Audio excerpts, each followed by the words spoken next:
Hello, नमस्कार साथियों, कैसे हैं? आप लोग बिल्कुल अच्छे होंगे।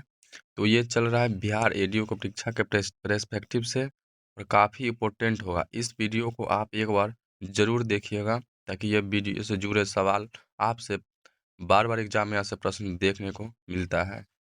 तो आप लोग इस वीडियो को देखिए और हम चलते हैं सीधे क्लास में और स्टार्ट करते हैं। चंपारण सत्याग्रह। चंपारण सत्याग्रह यह उत्तर बिहार का एक ज़िला है चंपारण, जहाँ पे नील की खेती अंग्रेज़ों को द्वारा करवाया जाता था, ज़बरदस्ती करवाया जाता था, ताकि किसान के लिए घाटे होता था और उनके लिए फ़ायदे होते थे। इनके विरोध में गांधी जी और डॉक्टर राजेंद्र प्रसाद और अनुग्रह नारायण सिंह के द्वारा इसके विरोध में एक आंदोलन स्टार्ट हुआ, जिसको चंपारण सत्याग्रह आंदोलन कहा जाने लगा। और इस आंदोलन तब तक जारी रहा जब तक गांधी जी के द्वारा उस आंदोलन से मुक्ति नहीं पाया। और यह आंदोलन काफ़ी महत्वपूर्ण है। स्टार्ट करते हैं प्रश्न को। तो उत्तर बिहार के चंपारण जिला, जहां महात्मा गांधी जी के द्वारा भारत में चलाया गया एक सत्याग्रह से जुड़ा एक पहला स्थल था।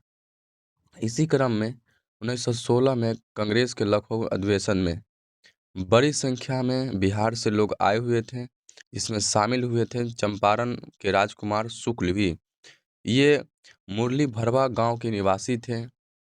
इसी राजकुमार शुक्ल ने गांधी जी को चंपारण में आने का न्योता दिए थे।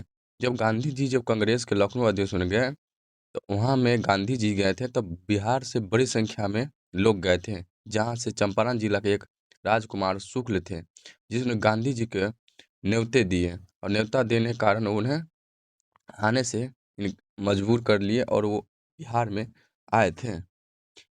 फिर उसके बाद 19वीं सदी शताब्दी की शुरुआत में गोरे बागान के मालिकों ने किसानों के साथ अनुबंध कर लिया और जिसके तहत किसानों ने अपनी जमीन के 3/20 हिस्से पर नील की खेती करना अनिवार्य कर दिया था। अब वहाँ के लोग जो थे, वो किसान को इतना मजबूर कर दिए थे ताकि वो 3/20वें हिस्से पर नील की खेती करना अनिवार्य कर दिया था। और आप जानते हैं कि नील की खेती जो है, खेती करने से कोई भी फसल 3 साल तक के नहीं होती है, जिससे वो किसान को काफ़ी प्रभाव पड़ता था। और वो 20 कट्ठा में 3 कट्ठा जो होता था, नील की खेती करवाया जाता था और यही कहलाया आगे चल के 3 कठिया प्रणाली या पद्धति जो भी कहते हैं। चंपारण की ये नील बागान मालिकों ने अपने कारखाने बंद करने पर विवश हो गए। जब यहाँ के जो चंपारण के नील बागान था, वहाँ के मालिक लोग ने क्या किए, इसको बंद करने के लिए काफ़ी विवश हो गए, क्योंकि बंद करना बहुत ज़रूरी हो था, क्योंकि किसान इस स्थिति को लाभ नहीं उठा पाते थे और इससे छुटकारा पाते थे कि ताकि किसान लोग को फ़ायदा हो सके। 1917 में राजकुमार शुक्ल ने गांधी जी को चंपारण में बुलाने का उद्देश्य से उनको पीछे तब तक घूमते रहे जब तक गांधी जी आकर किसानों की नेतृत्व करने के लिए राजी न हुए। मतलब राजकुमार शुक्ल जो थे, गांधी जी के पीछे तब तक पड़े रहे जब तक गांधी जी उनकी बात नहीं सुन सके, क्योंकि जो अंग्रेज लोग था, क्योंकि किसी का सुनता ही नहीं था। और अंग्रेज लोग से जब गांधी जी मिले, तो वहाँ के कुछ जिले माने वहाँ के डीएम थे, जो इस चीज़ को नहीं मानता था और उनसे ज़बरदस्ती उनका जो अंग्रेज का बात मान के इनसे किसानों से खेती करवाते थे। तो गांधी जी ने एक पत्र जारी किया और बोला कि हम ये जो आंदोलन है, इसको हम शांति रूप से करेंगे, जिससे किसी तरह के कोई दिक्कत नहीं होगी। तो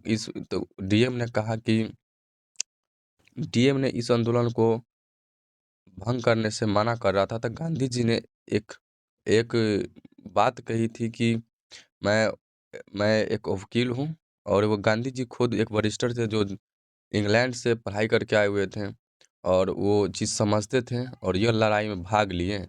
10 अप्रैल 1917 को गांधी जी पटना तथा मुजफ्फरपुर के रास्ते चंपारण पहुंच गए और स्थानीय प्रशासन ने उनके आगमन पर रोक लगा रही थी। वही जो जिला अधिकारी थे, उनके आने-जाने पर रोक लगा रही थी, ताकि गांधी जी नहीं आएँगे और जब तक नहीं आएँगे तब तक अंग्रेज को लाभ होगा और वो डीएम वगैरह भी जो था, उसको भी क्या लाभ मिलता था और किसान लोग जो होते थे, भूखे मर रहे थे।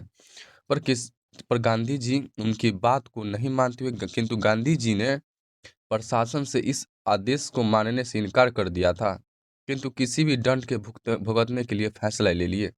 अब गांधी जी बोले कि किसी भी तरह से कुछ भी हो जाए, पर हम बात को नहीं करेंगे। वो बात पर अपने अटल रहें और गांधी जी के साथ कुछ लोग पहुंचकर अपने सहयोगी जैसे ब्रज किशोर हो गए, डॉक्टर राजेंद्र प्रसाद हो गए, महादेव देसाई हो गए, नरहरि परीख हो गए, जेबी कृपलानी हो गए, आदि लोग इनके साथ गांव घूम घूम कर किसानों की स्थिति जाया किया। उसके बाद ब्रज किशोर प्रसाद ने गांधी जी के समक्ष एक प्रस्ताव प्रस्तुत किए और जिसमें चंपारण की समस्याओं को निदान के लिए एक समिति का गठन किए और इसी समिति में जिसमें सरकारी गैर सरकारी सदस्य भी शामिल रहे। यहाँ के जो लोग थे ना, बहुत डरते थे अंग्रेज के खिलाफ जाने से, और यहाँ के किसान हो, आम जनता हो, वो नहीं चाहते थे कि हम डीएम के केस में चाहे मुकदमे में भाग ले, क्योंकि ये लोग अपने खुद स्थिति से लड़ रहे थे तो वो इसमें जाना ही नहीं चाहते थे।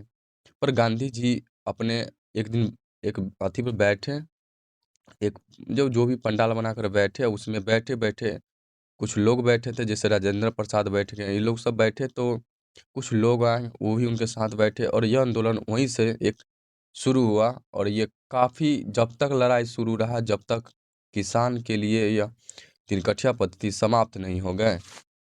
किसान ने इस समस्याओं को लोगों को समक्ष रखने के लिए बिहार में एक दैनिक समाचार पत्र जारी किए, जो बिहार तथा प्रताप की महत्वपूर्ण भूमिका निभा रही थी।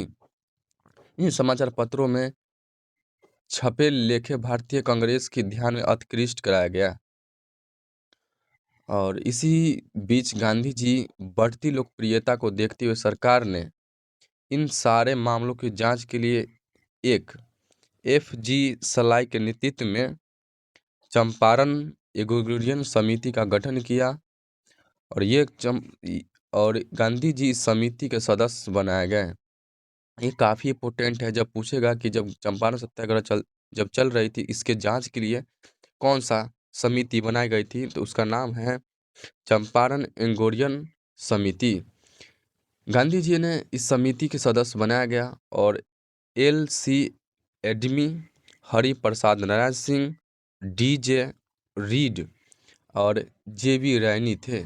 और ये पूछा गया था एग्जाम में कि गांधी जी के साथ वो कौन-कौन जो सदस्य बना था, जो महत्वपूर्ण थे, तो ये था ऑप्शन दिया था AGC. Academy, Hari Prasad Narayan Singh, DJ. Read और जी रैनी थे।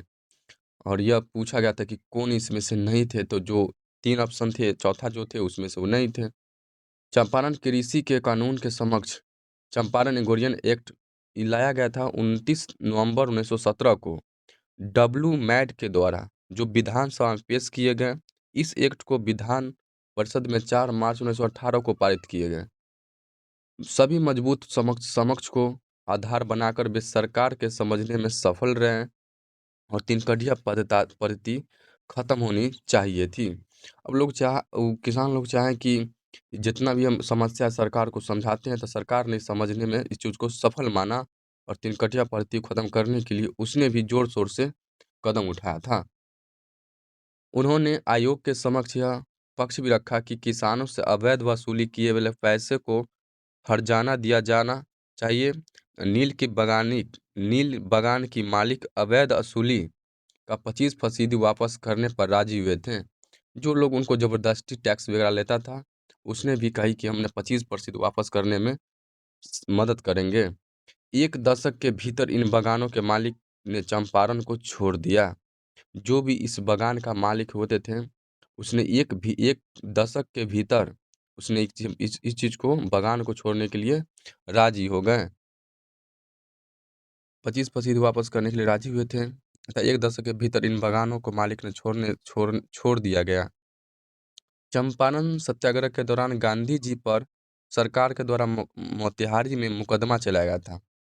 अब वहाँ की जो सरकार थी, अब गांधी जी पर एक मुकदमा चलाया और यह मुकदमा चलाने के बाद चंपारण सत्याग्रह से प्रेरित होकर जून 1919 को मधुबनी जिले के किसानों ने स्वामी विद्यानंद के नेतृत्व में दरभंगा राज्य के विरुद्ध एक आंदोलन का स्टार्ट किया, जिसे चंपारण सत्याग्रह में सफल नेतृत्व के बाद रविंद्रनाथ टैगोर ने भी गांधी जी को पहली बार महात्मा कहा था। जब गांधी जी इस चंपारण सत्याग्रह में जब सफल हुए, तो रविंद्रनाथ टैगोर ने गांधी जी को महात्मा की उपाधि दिए और तब से महात्मा गांधी लगाया जाता है। और गांधी जी को तब तक लड़ाई लड़ते रहें जब तक कि वो सफल नहीं हो जाए। तो फिर उसके बाद C.F. एंड्रूज एक ऐसा अंग्रेज था जिसने चंपारण सत्याग्रह में गांधी जी के समर्थन किया था। पूछेगा कौन सा ऐसा अंग्रेज था जो गांधी जी के साथ चंपारण सत्याग्रह में साथ दिया था, समर्थन किया था? तो C.F. एंड्रूज थे। ये काफ़ी इंपॉर्टेंट है। कितना बार पूछा गया था कि चंपारण सत्याग्रह में गांधी जी के साथ एक ऐसा अंग्रेज कौन था जो साथ दिया था? तो थे C.F. एंड्रूज। चंपारण सत्याग्रह के बाद गांधी जी के जनकधारी प्रसाद को अपने मोतिहारी कार्यालय के कार्यभार सौंप कर वापस लौट गए। जब ये आंदोलन सब सफल हुआ, तो गांधी जी ने जनकधारी प्रसाद को अपने मोतिहारी के कार्यालय का ही कार्यभार सौंपकर लौट गए। गांधी जी का प्रथम सत्याग्रह आंदोलन चंपारण सत्याग्रह रहा, जिसमें उन्होंने सबने अवज्ञा का प्रयोग किए थे। एग्जाम में पूछा जाता है कि गांधी जी का कौन सा आंदोलन था जिसमें सबने अवज्ञा का प्रयोग किया गया था? ये था चंपारण सत्याग्रह। NG रंगा ने चंपारण सत्याग्रह का विरोध किया था। और यह प्रश्न काफ़ी इंपॉर्टेंट है कि चंपारण सत्याग्रह का विरोध किसने किया था? NG रंगा ने किया था। इसको तो आप जरूर याद रखेंगे। नेक्स्ट अगला पॉइंट है कि अगर चंपारण सत्याग्रह के दौरान नील के कारखाने को प्रबंधक इरविन ने एक बत्तख मियाँ को गांधी जी के दूध में जहर देने को कहा, लेकिन बत्तख मियाँ ने गांधी जी को इसके बारे में सूचित कर दिया, उनकी जान बचाई थी। यही था कि गांधी जी को किसने बचाया था? ये क्वेश्चन भी BPSC में पूछ चुका है। तो गांधी जी की जान बत्तख मियाँ ने बताया था, क्योंकि जो कारखाने में प्रबंधक के काम कर रहे थे, तो इरविन ने बत्तख मियाँ को गांधी जी को दूध में ही जहर डालने के लिए बोले थे, इरविन ने। पर जो बत्तख मियाँ थे, गांधी जी को बात को ये चीज़ बताया था कि वो जहर, इसलिए गांधी जी ने पीने से इनकार कर दिए थे। चंपारण की प्रजा का अत्याचार एवं पुस्तक पीर उन्हें मुंशी ने लिखा था। चंपारण की प्रजा पर अत्याचार एक पुस्तक है, जिसका जो पुस्तक लिखा था पीर मोहम्मद मुनिस ने लिखा था। पूछेगा कि चंपारण की प्रजा पर अत्याचार पुस्तक किसने लिखा था? पीर मोहम्मद मुस्लिम ने लिखा था। ये थे चंपारण सत्याग्रह के महत्वपूर्ण बातें जो आप इस चीज़ को देखें और यहाँ से क्वेश्चन को याद करेंगे। वीडियो को 2-4 बार देखेंगे ताकि प्रश्न छूटे नहीं। और इस वीडियो अगर पसंद आया तो वीडियो को लाइक कीजिए और चैनल को सब्सक्राइब कीजिए और दोस्तों के साथ शेयर ज़रूर कीजिए ताकि उन लोग को भी काफ़ी फ़ायदा हो। तो चलिए, धन्यवाद।